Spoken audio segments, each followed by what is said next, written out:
brothers and sisters, and today I want to talk to you about the Spirit of Truth. Spirit of Truth is the world cannot accept Him because it neither sees Him nor know Him.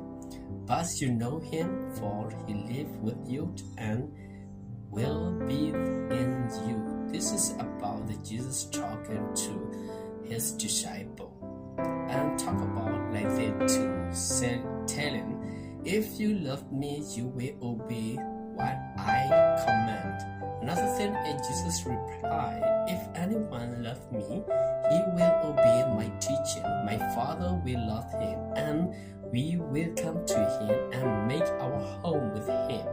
This is a promise by Jesus. Thank you so much, my friends and my brother. God bless you all.